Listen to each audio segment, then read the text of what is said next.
Hi friends, இன்னைக்கு நம்ம பார்க்க போகிறது ஒரு முக்கியமான விஷயம்.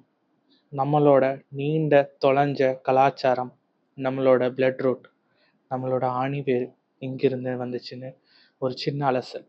நம்ம புராணத்தில் என்னென்ன சொல்லியிருக்காங்க, எதை நம்ம தொலைச்சிருக்கோம், ஏலியன்ஸ் அவங்க கொடுத்த டெக்னாலஜிஸ் உண்மையா இல்லையா, எல்லாத்தையும் நம்ம இன்னைக்கு விரிவாக பார்ப்போம். ஒரு சின்ன இமேஜினேஷன் பண்ணிக்கோங்க. நீங்கள் ஒரு ஃபிஷர்மேன், கடற்கரையில் நின்றுட்டுருக்கீங்க.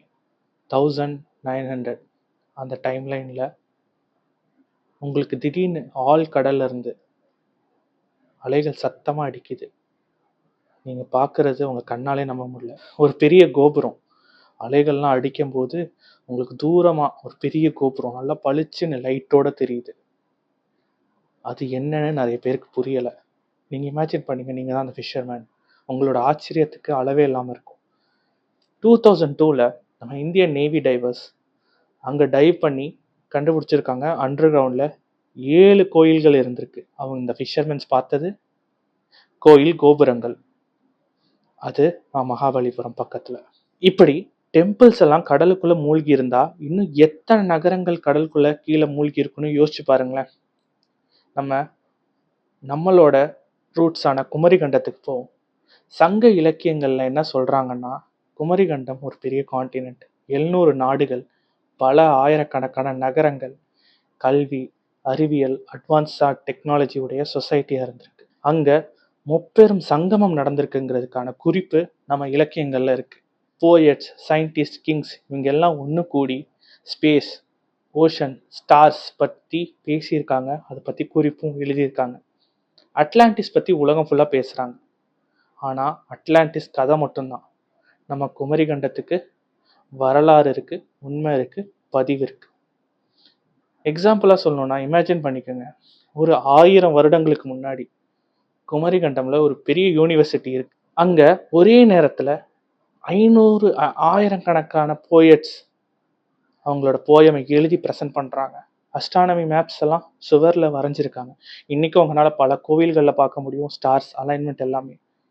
சடனா கடல்ல ஒரு பெரிய சுனாமி வந்து அந்த சிவிலைசேஷன் முழுசா கடல்ல மூழ்கிடுச்சுன்னு சொல்றாங்க.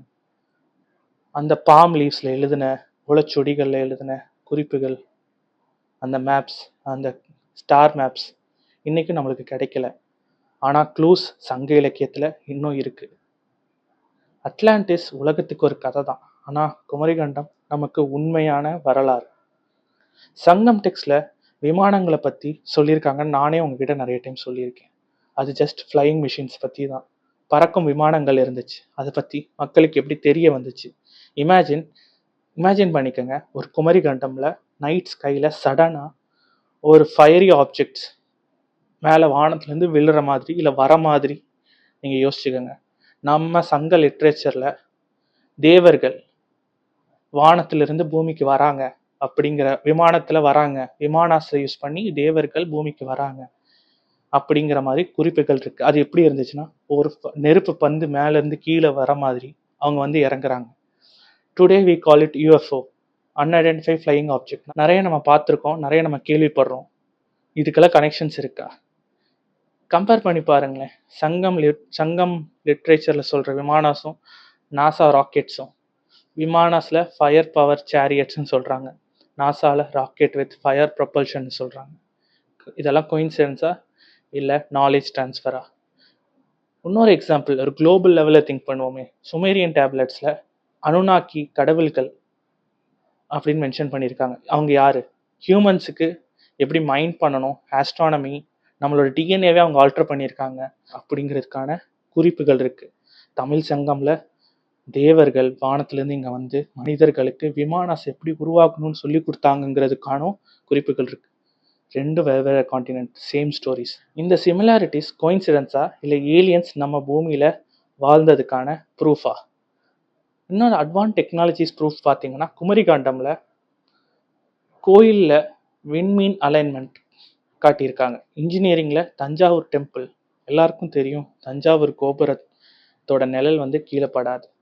இது வந்து ஒரு மாயம் மந்திரமெல்லாம் இல்லை. அந்த காலத்தில் டெக்னாலஜி யூஸ் பண்ணியிருக்காங்க. என்ன மாதிரி டெக்னாலஜி? ப்ரிசிஷனான டூல்ஸ் யூஸ் பண்ணியிருக்காங்க. அந்த அளவுக்கான ஆர்கிடெக்டான அவங்க பிளான் பண்ணியிருக்காங்க. இதெல்லாம் எப்படி? நம்ம கண்டுபிடிச்சோமா, யாராவது இந்த நாலேஜை ட்ரான்ஸ்ஃபர் பண்ணியிருக்காங்களா? இன்னும் சில குறிப்புகள்லாம் என்ன சொல்கிறாங்க, குமரி கண்டத்தில் இருக்கிற என்டையர் சிட்டிஸ் எல்லாமே ஒரு காஸ்மிக் அலைன்மெண்ட் மாதிரி தான் இங்கே பிளான் பண்ணியிருக்காங்கங்கிறதுக்கான குறிப்புகள் இருக்குது. பாசிபிள் ரிமைன்ஸ் ஆஃப் குமரி கண்டம் இன்னும் கிடைக்கல, இல்லை நம்ம தேடலையா? சங்கம் ஸ்டோரிஸில் என்ன சொல்ல வராங்கன்னா, சொற்களை யூஸ் பண்ணி பெரிய பெரிய பாறைகள், டன்ஸான கணக்கான பாறைகள், மனிதர்களால் தூக்க முடியாத பாறைகளை மந்திரத்தை ஓதி சவுண்டு மூலியமாக அதை லிஃப்ட் பண்ணியிருக்காங்க அப்படிங்கிறாங்க. இப்போ எல்லாரும் சவுண்ட் லெவிடேஷன் ஒரு அக்வஸ்டிக் லெவிடேஷன் இப்போ சொல்கிறோம். அப்போவே அந்த குறிப்புகள் இருக்குது. தஞ்சாவூரில் மட்டும் இல்லை, பிரமிட் எல்லாத்துக்கும் ஸ்டோன்ஸை சவுண்டை யூஸ் பண்ணி அந்த மந்திரத்தை சாண்ட் பண்ணி தூக்கியிருக்காங்கன்னு சொல்கிறோம். இதை நம்ம மந்திரமாக பார்க்கக்கூடாது, சயின்ஸாக பார்க்கணும். முன்னோர்கள் பண்ணதெல்லாம் கதை இல்லை, சயின்ஸ். 1000 ஆண்டுகளுக்கு முன்னாடியே நம்மக்கிட்ட இருந்துச்சு, அதுக்கான ப்ரூஃபும் விட்டுட்டு போயிருக்காங்க. நம்ம தான் அதை அடுத்த தலைமுறைக்கு கொண்டு போய் சேர்க்கணும். மாயன்ஸ், இன்காஸ், இஜிப்ஷியன்ஸ் எல்லாரும் பிரமிட் கட்டினாங்க. நம்ம தமிழ் கோயில்கள் எல்லாமே அதே ஸ்டார் அலைன்மெண்ட்ல தான் இருக்கு. எப்படி மாயன்ஸ் கேலண்டரும் நம்ம சங்கமோட அஸ்ட்ரானமி ரெண்டுமே அட்வான்ஸ் ஆனது. அதே மாதிரி ஸ்னேக் வர்ஷிப், அதாவது சர்பண்ட் வர்ஷிப், நாகாஸ், நம்மளும் நாகங்களை வழிபடுறோம். தமிழ் ஆஸ்டெக் கல்ச்சரும் நாகங்களை வழிபடுறாங்க கடவுளா.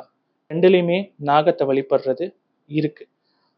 ஒரு தமிழ் கிங் குமரிகண்டம்ல இருந்து மெக்சிகோக்கு போனாரு கடல் மார்க்கமானு சொல்றாங்க. அவர் நாலேஜ் ட்ரான்ஸ்ஃபர் பண்ணியிருக்கலாம். அதனாலதான் மாயன் கல்ச்சரும் தமிழ் கல்ச்சரும் கிட்டத்தட்ட ஒரே மாதிரி இருக்கா? அது கோயின்சிடென்ஸா, இல்லை குமரிகண்டம் தான் நம்ம வேர்ல்ட் சிவிலைசேஷனுக்கான ஃபர்ஸ்ட் ரூட்டா? இப்போ வர பார்த்ததெல்லாம் சேர்த்து பாருங்களேன், ஒரு டாக்குமெண்டடான சங்கம் லிட்ரேச்சர்ல இருக்கிற ஒரு கான்டினென்ட் இப்போ நம்ம கண்ணு முன்னாடி இல்லை. அண்டர் வாட்டர் டெம்பிள் மகாபலிபுரத்தில் இருக்கிறதுக்கான proof, vimanas, devas, alien contact theory. Global கல்ச்சரில் சேம் மித், சேம் சயின்ஸ். அப்படின்னா நம்ம குமரிகண்ட மக்கள் ஏலியன்ஸுடன் வாழ்ந்தவர்களா, இல்லை ஏலியன்ஸ் குமரிகண்டத்தில் குடியேறினாங்களா? அப்படி இருந்தா நம்ம தமிழர்களே ஏலியன்ஸோட டிசெண்டண்டா? குமரிகண்டம் மூழ்கிடுச்சு, ஆனால் அந்த ரகசியம் இன்னும் நம்ம ரத்தத்தில் ஓடிட்டு தான் இருக்கு. அடுத்த வீடியோவில் இன்னும் அதிர்ச்சிகரமான ஏலியன் சின்னங்களை தேடலாம். தேங்க்யூ ஃபார் வாட்சிங். நன்றி, வணக்கம்.